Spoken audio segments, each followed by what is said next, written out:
हनुमान जी अत्यंत ही क्रोधित मुद्रा में तीव्र गति से देवलोक की तरफ जा रहे थे। इससे सभी देवता भयभीत होकर इधर उधर छुपने लगे। कोई भी क्रोधित हनुमान जी का सामना नहीं करना चाहता था।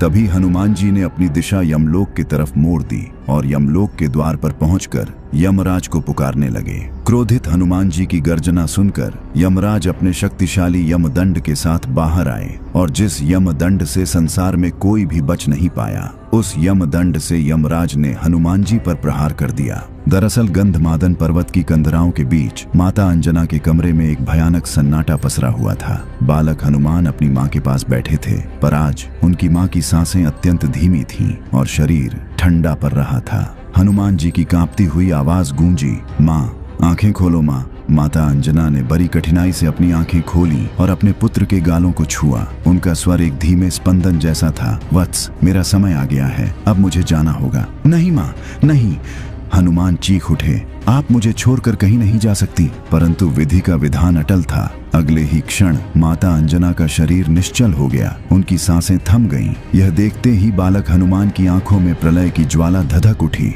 उनका शरीर अग्निपुंज की भांति तपने लगा। उनके भीतर का रुद्र जाग उठा और उस एक चीख से संपूर्ण ब्रह्मांड कांप गया।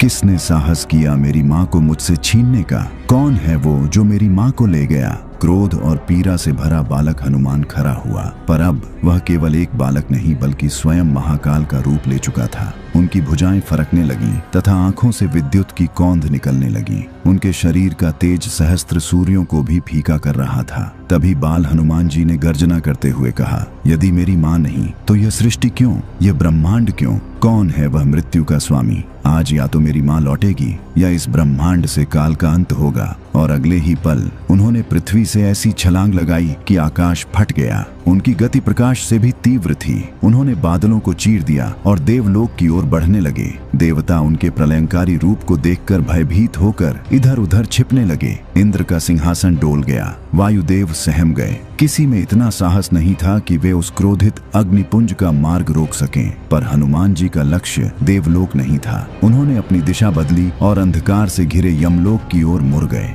यमलोक के द्वार पर पहुंचकर उन्होंने ऐसी गर्जना की कि यमपुरी की नींव हिल गई। कहाँ है मृत्यु का राजा? कहाँ है यमराज? आज अंजना का पुत्र उनसे न्याय मांगने आया है। उनकी ललकार सुनकर स्वयं यमराज, जिनके हाथ में वह अमोघ यमदंड था जिससे आज तक कोई प्राणी नहीं बच सका, अपने भवन से बाहर आए। उनकी आंखें अंगारों की तरह जल रही थीं। उन्होंने गंभीर स्वर में कहा, हे बालक, तुम काल के नियम को चुनौती दे रहे हो। मृत्यु ब्रह्मा का विधान है, उसे कोई नहीं बदल सकता। यह सुनते ही हनुमान जी का क्रोध अपनी चरम सीमा पर पहुंच गया। उन्होंने अपनी गदा उठाई और यमराज पर आक्रमण कर दिया। यमराज ने अपना यमदंड उठाया और हनुमान पर प्रचंड प्रहार किया। ब्रह्मांड ने अपनी सांसें रोक ली। जिस यमदंड के स्पर्श मात्र से प्राण शरीर छोड़ देते थे, वह जब हनुमान जी के वज्र समान शरीर से टकराया तो निष्प्रभ हो गया। हनुमान जी पर उसका कोई प्रभाव नहीं हुआ, क्योंकि कुछ समय पहले ही सूर्य को फल समझकर खाने के उपरांत उन्हें यमराज ने ही यमदंड से अभय होने का आशीर्वाद दिया था। हनुमान जी ने फिर कहा, मुझे मेरी माँ वापस कर दो। पर यमराज ने जब मना किया तो हनुमान जी ने अपनी गदा से ऐसा प्रहार किया कि यमलोक की धरती कांपने लगी। तीनों लोकों में हाहाकार मच गया। ब्रह्मांड का संतुलन बिगड़ने लगा। यह देख स्वयं परमपिता ब्रह्मा यमलोक में प्रकट हुए और कहा, रुको हनुमान, तुम्हारा क्रोध सृष्टि के नियमों को भंग कर रहा है। इस पर हनुमान जी ने उत्तर दिया, मुझे मेरी माँ चाहिए, मेरी माँ वापस कर दो, मैं चला जाऊंगा। पर ब्रह्मा जी ने कहा, यह सृष्टि के नियम के विरुद्ध है, तुम वापस जाओ। तब हनुमान जी अत्यंत ही दुखी होकर जोर जोर से रोने लगे। उनके रोने की ध्वनि इतनी तीव्र थी कि तीनों लोग कांप उठा। और तभी वहां प्रकट हुए भगवान विष्णु। और तब भगवान विष्णु ने माता अंजना के प्राण हनुमान जी को सौंप दिया। जैसे ही हनुमान जी माता अंजना के पास पहुंचे, वो दिव्य प्रकाश रूपी प्राण माता अंजना के निश्चल शरीर में प्रविष्ट हुआ और माता अंजना के मुख से पहला शब्द निकला, हनुमान।